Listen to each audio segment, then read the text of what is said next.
Bienvenido, les habla el doctor Andrés Gutiérrez. Hoy abordaremos la teoría de aprendizaje constructivista. Esta tiene como fin crear conocimientos enriquecidos a través de procesos de aprendizaje, el cual se nutre de diversas aportaciones. La primera viene de cada uno de los participantes, ya que cada uno construye su propio conocimiento. La segunda tiene que ver con el profesor, como guía para facilitar el aprendizaje mediante la pregunta, criticar, liberar, reflexionar lo que se está aprendiendo. Podemos definirla como un modelo que plantea que el conocimiento viene dado por las diferentes construcciones que hace un individuo sobre lo que le rodea basado en esquemas mentales que ya posee. En cuanto al aprendizaje, tenemos que es un proceso de construcción interna. Por lo tanto, el conocimiento se construye. En este sentido, se da aprendizaje cuando somos capaces de representar un objeto o realidad, por lo que el alumno puede construir, modificar, diversificar y coordinar sus esquemas. Entre los referentes teóricos tenemos a Jerome Bruner y su teoría de aprendizaje significativo.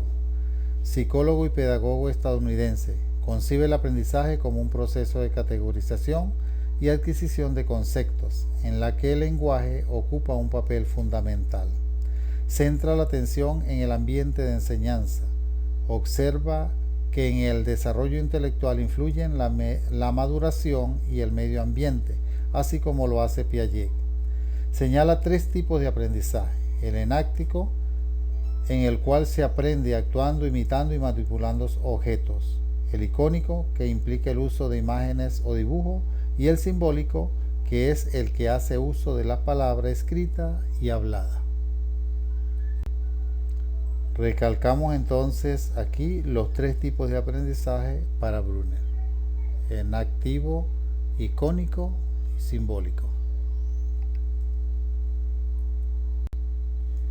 Entre los aportes de Bruner podemos señalar la teoría del aprendizaje, donde el aprendizaje es un proceso activo de la información, por lo que cada persona lo organiza y construye a su manera. La teoría de aprendizaje por descubrimiento, en la cual el docente debe motivar a los alumnos a que sean ellos los que descubran las relaciones entre los conceptos y de esta manera sean capaces de construir sus proposiciones; y el diálogo activo, en el cual tanto docente como alumno deben involucrarse. Como segundo referente teórico tenemos a Lev Vygotsky, que nos habla de zona de desarrollo próximo, formación de conceptos e internalización. Vygotsky nos plantea el lenguaje como un elemento importante de comunicación social, ya que lo considera la principal vía de transmisión de la cultura y el vehículo principal del pensamiento. Considera este importante para el desarrollo cognitivo, llegando a demostrar la capacidad de los niños para construir conceptos de manera rápida si disponen de palabras y símbolos. Sostiene que el lenguaje y el pensamiento están separados y son distintos hasta los 2 años aproximadamente. Luego el pensamiento comienza a adquirir algunas características verbales y el habla se hace racional. Para Vygotsky, el pensamiento pasa por diferentes fases antes de formular palabras: el lenguaje interno, el cual es significativo y semántico, y el lenguaje externo, esencialmente fonético. Entre los aportes de Vygotsky tenemos que los aprendizajes se producen en un contexto cultural determinado. Considera que hay diferentes funciones psíquicas: las inferiores, que son las que compartimos con el reino animal, como por ejemplo la memoria y atención. Las superiores son las que nos caracterizan como seres humanos y solo las podemos alcanzar mediante la interacción con los otros seres humanos. Por ejemplo, la atención selectiva, la memoria lógica, el pensamiento matemático abstracto, la lectoescritura, entre otros. Todo ello mediado por el lenguaje. También diferencia dos niveles de desarrollo: el nivel de desarrollo actual, que nos dice todo lo que el niño puede resolver independientemente sin la ayuda de otros; y el nivel de desarrollo potencial, que consiste en todo lo que el niño podría lograr en un futuro. La distancia entre el desarrollo actual y el desarrollo potencial es la zona de desarrollo próximo, que es donde el niño recibe ayuda y colabora con un adulto o un compañero de clase más avanzado para lograr los aprendizajes. Luego pasa al nivel de desarrollo actual y sigue nuevamente el proceso.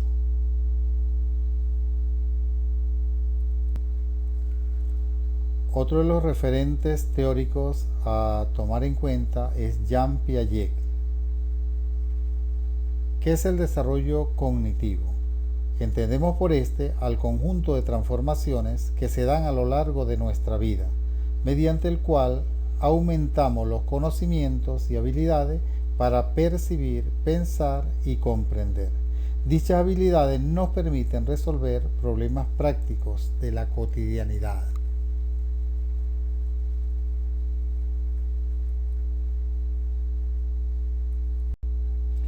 Piaget fue un epistemólogo, psicólogo y biólogo, creador de la epistemología genética. Es famoso por su aporte al estudio de la infancia y por su teoría de desarrollo cognitivo y de la inteligencia. Plantea en su teoría la idea de que los niños piensan diferente de los adultos. Por lo tanto, en esta describe las estructuras mentales o esquemas en el desarrollo del niño. Concluye señalando que el niño, mediante la interacción con su ambiente, construye su propia comprensión del mundo. En su teoría del desarrollo cognitivo señala 4 fases. Primera, la sensoriomotora, la cual va de 0 a 2 años, en la que se da un aprendizaje mediante los sentidos e interacción con objetos. Segunda, preoperacional, que va de 2 a 7 años, donde se desarrolla la función simbólica, el lenguaje oral y escrito. Tercera, operaciones concretas, de 7 a 12 años, en la cual se dan las operaciones mentales simples como la reversibilidad. Y cuarta, operaciones formales, de 12 hasta la adultez, en la cual se adquiere el pensamiento lógico, abstracto, inductivo y deductivo.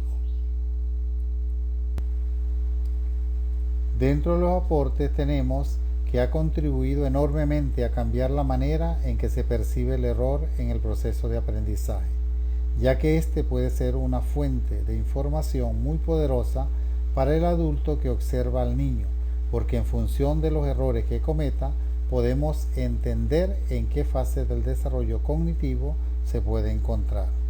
Que un niño cometa un error no significa que no sea un niño capaz, sino que existe un conflicto entre los contenidos y su competencia para incorporarlo en su estructura cognitiva.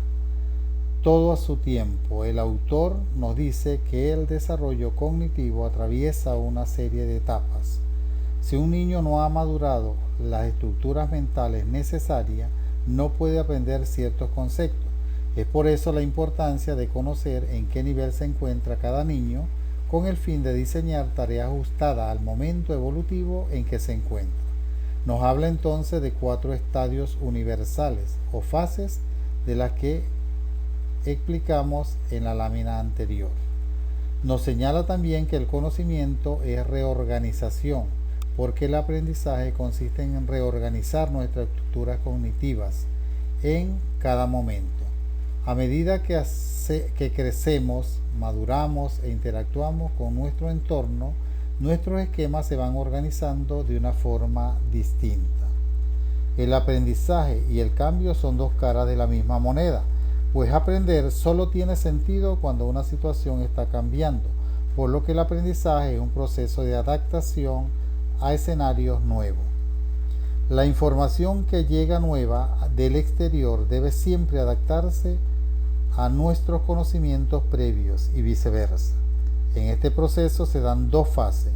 Asimilación, que se refiere a que percibimos nuestra experiencia en base a estructuras mentales preexistentes, de manera que afrontamos un evento sin modificar nuestra organización mental en ese momento.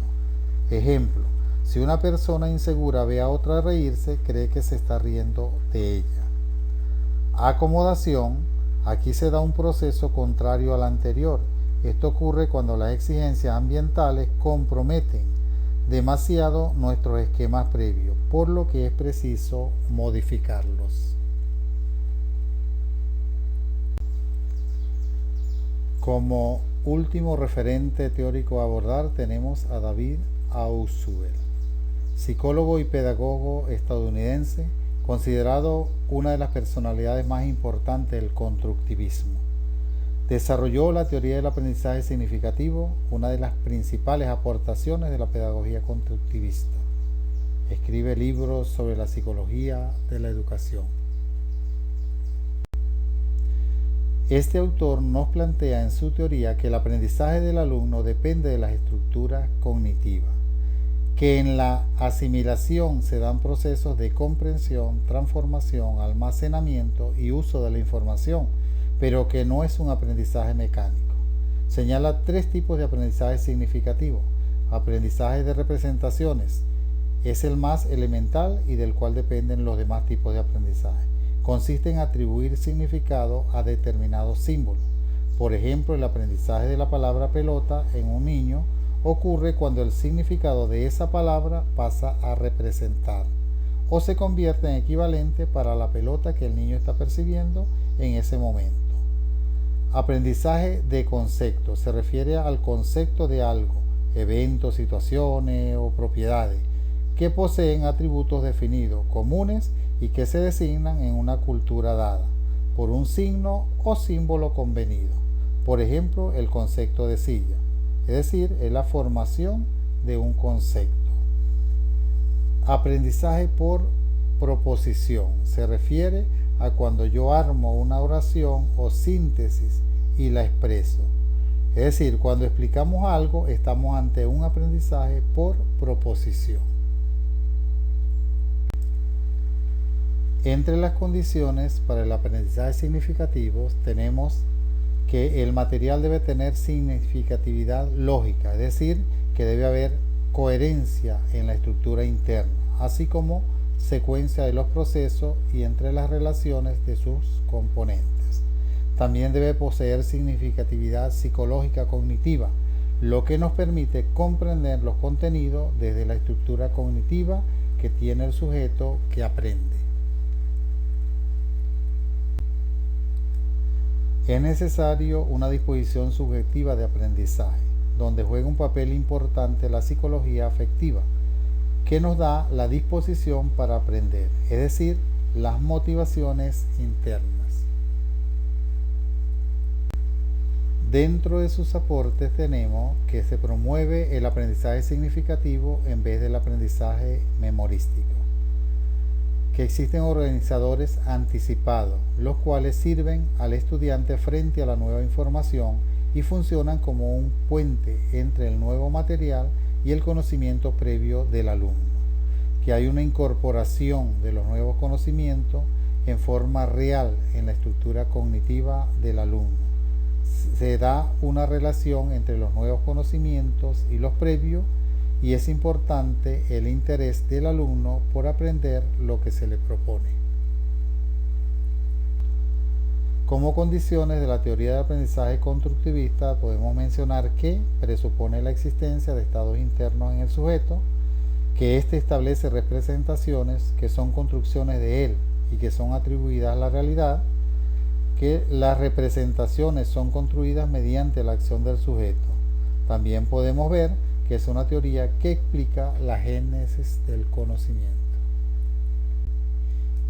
De esta manera hemos hecho un recorrido por la teoría de aprendizaje constructivista.